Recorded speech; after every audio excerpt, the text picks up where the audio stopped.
सुन रहे हैं जगत गुरु तत्वदर्शी संत रामपाल जी महाराज द्वारा लिखित पुस्तक जीने की राह।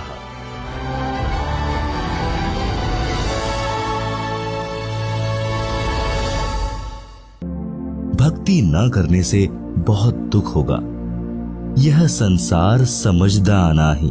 कहंदा शाम दोपहरे नू, गरीब दास ये वक्त जात है, रोवोगे इस पहरे नू। भावार्थ, आध्यात्मिक ज्ञान के अभाव में परमात्मा के विधान से अपरिचित होने के कारण यह प्राणी इस दुखों के घर संसार में महान कष्ट झेल रहा है और इसी को सुख स्थान मान रहा है। जैसे एक व्यक्ति जून के महीने में दिन के 12 या 1 बजे हरियाणा प्रांत में शराब पीकर चिलचिलाती धूप में गिरा पड़ा है, पसीनों से बुरा हाल है, रेत शरीर से लिपटा है। एक व्यक्ति ने कहा, हे भाई उठ, तुझे वृक्ष के नीचे बैठा दूं, तू यहाँ पर गर्मी में जल रहा है। शराबी बोला कि मैं बिल्कुल ठीक हूँ, मौज हो रही है, कोई कष्ट नहीं है।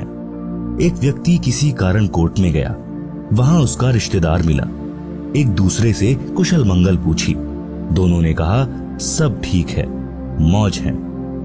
एक व्यक्ति का एक लौता पुत्र बहुत रोगी था, उसको पीजीआई में भर्ती करा रखा था। लड़के की बचने की आशा बहुत कम थी। ऐसी स्थिति में माता पिता की क्या दशा होती है आसानी से समझी जा सकती है। रिश्तेदार मिलने आए और पूछा कि बच्चे का क्या हाल है। पिता ने बताया कि बचने का भरोसा नहीं। फिर पूछा और कुशल मंगल है? पिता ने कहा कि सब मौज है। विचार करें, शराब के नशे में घोर धूप के ताप को झेल रहा था, फिर भी कह रहा था कि मौज हो रही है। कोर्ट कचहरियों में जो रिश्तेदार मिले, दोनों ही कह रहे थे कि सब मौज है। विचार करें, जो व्यक्ति कोर्ट के कोल्हू में फंसा है, उसको स्वप्न में भी सुख नहीं होता, फिर भी दोनों कह रहे थे कि मौज है, अर्थात आनंद है। जिस व्यक्ति का एक लौता पुत्र मृत्यु शैया पर हो, उसको मौज कैसी? इसलिए सूक्ष्म वेद में कहा है कि इस दुखालय संसार में यह प्राणी महाकष्ट को सुख मान रहा है।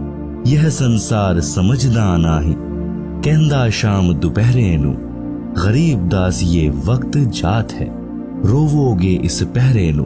भावार्थ, संत गरीब दास जी ने बताया है कि मनुष्य जन्म प्राप्त करके जो व्यक्ति भक्ति नहीं करता, वह कुत्ते, गधे आदि आदि की योनि में कष्ट उठाता है। कुत्ता रात्रि में आसमान की ओर मुख करके रोता है। इसलिए गरीब दास जी ने बताया है कि यह मानव शरीर का वक्त एक बार हाथ से निकल गया और भक्ति नहीं की तो इस समय यानी इस पहरे को याद करके रोया करोगे।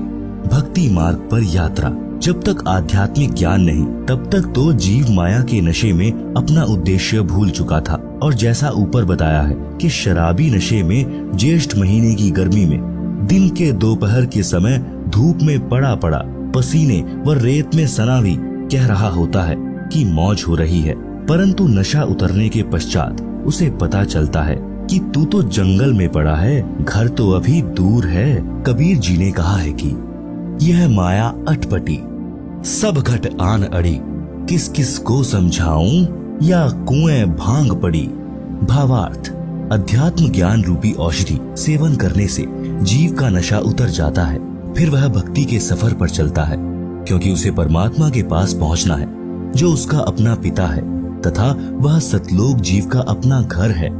यात्रा पर चलने वाला व्यक्ति सारे सामान को उठाकर नहीं चल सकता, केवल आवश्यक सामान लेकर यात्रा पर चलता है। इसी प्रकार भक्ति के सफर में अपने को हल्का होकर चलना होगा, तभी मंजिल को प्राप्त कर सकेंगे। भक्ति रूपी राह पर चलने के लिए अपने को मानसिक शांति का होना अनिवार्य है। मानसिक परेशानी का कारण है अपनी परंपराएं तथा नशा, मान बढ़ाई, लोक दिखावा। यह भार व्यर्थ के लिए खड़े हैं। जैसे बड़ी कोठी, बड़ी महंगी कार, श्रृंगार करना, महंगे आभूषण यानी स्वर्ण के आभूषण संग्रह करना, विवाह में दहेज लेना देना, बैंड बाजे डीजे बजाना, गुड़चड़ी के समय पूरे परिवार का बेशर्मों की तरह नाचना, मृत्यु भोज करना, बच्चे के जन्म पर खुशी मनाना, खुशी के अवसर पर पटाखे जलाना, फिजूल खर्ची करना आदि आदि जीवन के भक्ति सफर में बाधक होने के कारण त्यागने पड़ेंगे।